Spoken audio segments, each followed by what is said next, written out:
Please bow your heads for a moment of prayer.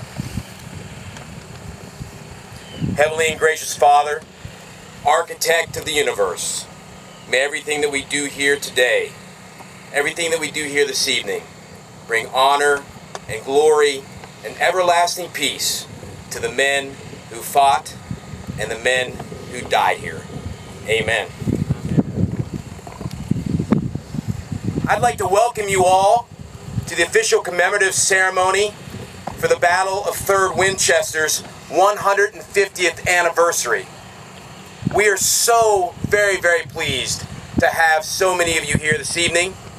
We have wonderful, wonderful guests with us tonight, the least of which is certainly not the throngs of descendants of veterans who actually fought here on this ground 150 years and one day ago.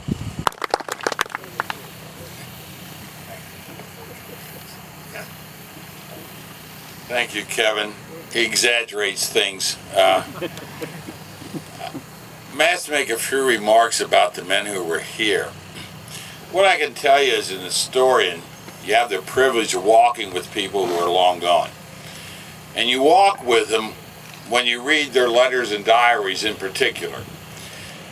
And I have to tell you, for one thing, the finest love letters I've ever read were written by Civil War soldiers.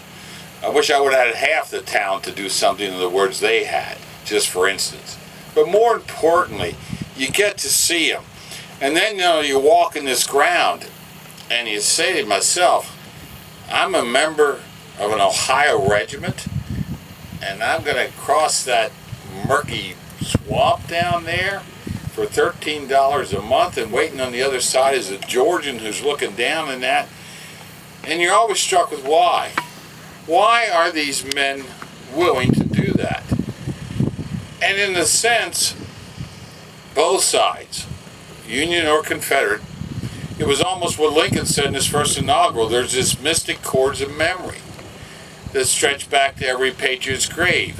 And if you read the letters and diaries of Civil War soldiers, you're struck by both of them believed that they had an obligation. And that obligation was to their forefathers who founded this country. That revolution.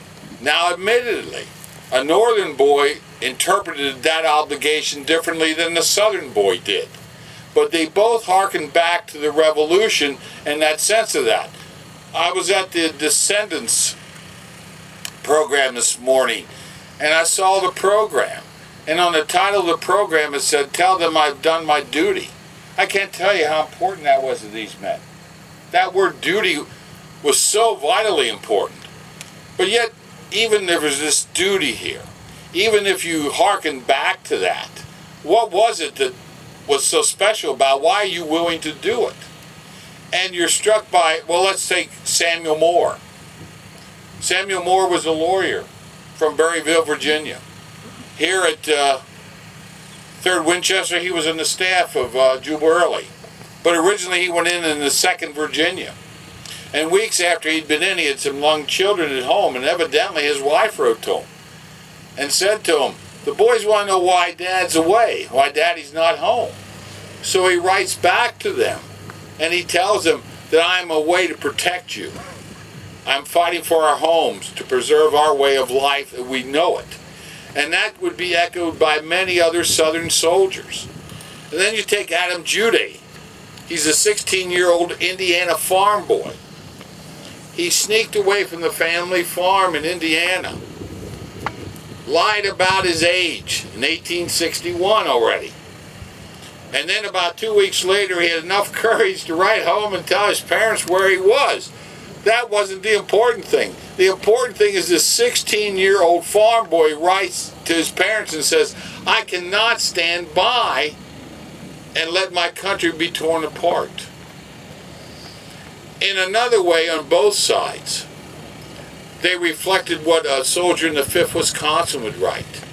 He said, I am fighting for the greatest country ever created for the common man. He understood there was no place like America. Oh, many of them were immigrants, first generation.